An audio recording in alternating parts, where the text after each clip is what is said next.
Hello all. நான் இன்னைக்கு 1 மாசத்துலேருந்து 2 மாசம் வரைக்கும் கெட்டு போகாத ஒரு தொக்கு, புதினா அண்டு கொத்தமல்லிய வச்சு ஒரு தொக்கு பண்ண போறேன். இந்த தொக்கு வந்து அ ரொம்ப சீக்கிரம் கெட்டு போகாததுனால, நம்ம வந்து தயிர் சாதம், வெரைட்டி ரைஸு அந்த மாரி சமயத்துல துவையலா யூஸ் பண்ணிக்கலாம். இல்லாட்டி சட்னி போட முடியல, இட்லி, தோசைக்கு அவசர அவசரமா பண்றோம் அப்டின்னாலும், இந்த தொக்க யூஸ் பண்ணிக்கலாம். ரொம்ப ரொம்ப யூஸ்ஃபுல்லா இருக்கும். ரொம்ப ஈஸி கூட பண்றது. இப்போ அதுக்கு தேவையான இன்கிரீடியன்ட்ஸ் பார்க்கலாம். நான் வந்து 1 பவுல் நிறைய புதினா, மின்ட் எடுத்து வச்சிருக்கேன். அப்புறம் இது வந்து மீடியம் சைஸ் 2 கட்டு கொத்தமல்லி. இதுல வந்து புதினா இவ்வளவுதான் போடணும், கொத்தமல்லி இவ்வளவுதான் போடணும்னு எந்த கணக்கும் கிடையாது. உங்களுக்கு எந்த ஃப்ளேவர் வந்து டாமினன்ட்டா வேணுமோ அதை வந்து ரொம்ப ஜாஸ்தி எடுத்துக்கலாம். எனக்கு தோட்டத்துல விளைஞ்ச புதினா இவ்வளோ கிடைச்சது. அதை நான் வந்து பறிச்சு எடுத்து வச்சிருக்கேன். அப்புறம் புளி இவ்வளோ போடணும். ஒரு மீடியம் சைஸ் எலுமிச்சம்பழம்னு வச்சுக்கலாம். இவ்வளோ போட்டால் தான் அந்த டேஸ்ட்டும் நல்லா இருக்கும், கெட்டும் போகாது. அப்புறம் வத்தல் வந்து உங்களுக்கு எவ்வளோ தேவையோ காரம் அந்த அளவுக்கு போட்டுக்கலாம். அப்புறம் 1 டீஸ்பூன் இருந்து 2 டீஸ்பூன் வரைக்கும் பெருங்காயம் எடுத்துக்கலாம். அப்புறமா கொஞ்சமா மஞ்சள் பொடி, கடைசியா நல்லெண்ணெய் இருந்தா எடுத்துக்கலாம், இல்லாட்டி நார்மல் எண்ணெயே யூஸ் பண்ணிக்கலாம். இது தவிர கடுகு, வெந்தயம், உப்பு இதெல்லாம் கூட சேர்ப்போம் நம்ம தாளிக்கும் போது. இப்போ எப்படி பண்றதுன்னு பார்க்கலாம். இப்போ பேன் கொஞ்சம் சூடானதுக்கு அப்புறம் அதுல கொஞ்சமா ஆயில் விடுறேன். எண்ணெய் சூடானதும் அதுல இந்த வத்தல் போடுறேன். வத்தல் வந்து கொஞ்சம் இந்த எண்ணெயில வறுபடணும். வத்தல் கொஞ்சம் சூடானதுக்கு அப்புறம் அதுல வந்து இந்த புளி போடுறேன். புளியையும் நம்ம கொஞ்சம் வதக்கி எடுக்கணும். அதுல இருக்கிற ரா ஸ்மெல் எல்லாம் போயிடும்.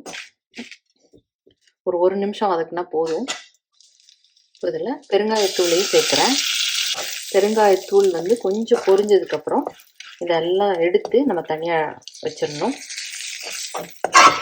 அதுக்கப்புறம் அதே பேனில் புதினா போடுறேன். அப்புறம் கொத்தமல்லி ரெண்டையும் சேர்த்து ஒரேடியாக போட்டுடலாம். இதை நல்லா வதக்கணும். இப்போ ஒரு 5 மினிட்ஸ் ஆயிருக்கு. லோ ஃப்ளேமில் வச்சு வதக்கிட்டு இருக்கேன். இன்னும் இதில் வந்து தண்ணி இருக்குது. இந்த தண்ணியெல்லாம் நல்லா குறையணும். தண்ணியெல்லாம் நல்லா குறையிற வரைக்கும் நம்ம அதை வதக்கணும். உப்புமே சேர்க்குறேன். உப்பு ப்ளஸ் எண்ணெய் இது வந்து கொஞ்சம் நிறைய சேர்த்தாதான் இந்த தொக்கு வந்து கொஞ்சம் நல்லாயிருக்கும், ரொம்ப நாள் வரும்.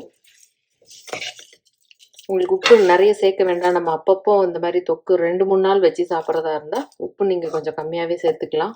இது வந்து இன்னொரு 5 மினிட்ஸ் நான் வந்து லோ ஃப்ளேமில் வைக்கிறேன். வதங்கிருச்சு. இது நல்லா ஆறணும். ஆறுனதுக்கப்புறம் நம்ம இந்த புளி வத்தல் எல்லாம் சேர்த்து அரைச்சி எடுத்துக்கணும்.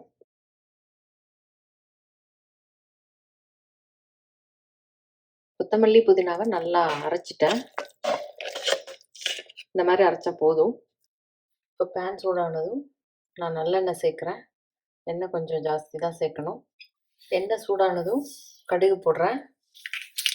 கடுகு பொரிஞ்சதும் அதில் வெந்தயம் சேர்க்குறேன். வெந்தயம் பொரிஞ்சிட்டு இருக்கும் போதேவும் கொஞ்சமாக பெருங்காய பொடி ஏற்கனவே சேர்த்துருக்கேன், இன்னும் கொஞ்சம் வாசனையாக இருக்குன்றதுனால கொஞ்சம் பெருங்காய பொடி. வெந்தயமும் நல்லா பொரிஞ்சதுக்கப்புறம் இந்த கொத்தமல்லி புதினாவை சேர்க்குறேன். இதில் வந்து கொஞ்சமாக மஞ்சள் தூள் சேர்க்குறேன். தண்ணி இல்லாமல் ஏற்கனவே வதக்கி அரைச்சிட்டதுனால இது வந்து ரொம்ப நேரம் எடுக்காது. இந்த மாதிரி ஒட்டாமல் எண்ணெய் வந்து ரிலீஸ் ஆகும். இது இப்போ நல்லா வதங்கி எண்ணெய் எல்லாம் ரிலீஸ் ஆக ஆரம்பிச்சிருச்சு. நம்ம ஃபர்ஸ்டே ரொம்ப தண்ணி இல்லாமல் வதக்கி எடுத்ததுனால இது ரொம்ப நேரம் ஆகாது. ஒரு 2 மினிட்ஸ் நம்ம இந்த மாதிரி வதக்குனா போதும். எண்ணெய் எல்லாம் ரிலீஸ் ஆக ஆரம்பிச்சிடும். இன்னும் ஒரு நிமிஷம் நான் அதை வதக்கிட்டேன்னா அது ரெடி ஆகிடும். கொத்தமல்லி புதினா இதெல்லாம் சீசன் அப்போ ரொம்ப நம்மளுக்கு சீப்பாக கிடைக்கும். அப்போ இந்த மாதிரி பண்ணி ஒரு 2-3 பாட்டில் எடுத்து வச்சிட்டோம்னா அது பாட்டுக்கு ஒரு 2 மாதம் 3 மாதம் வரைக்கும் நம்ம யூஸ் பண்ணிக்கலாம் வச்சு. சீசனில் ரொம்ப சீப்பாக கிடைக்கும்போது இந்த மாதிரி தொக்கு பண்ணி ட்ரை பண்ணி பாருங்கள். Thank you all.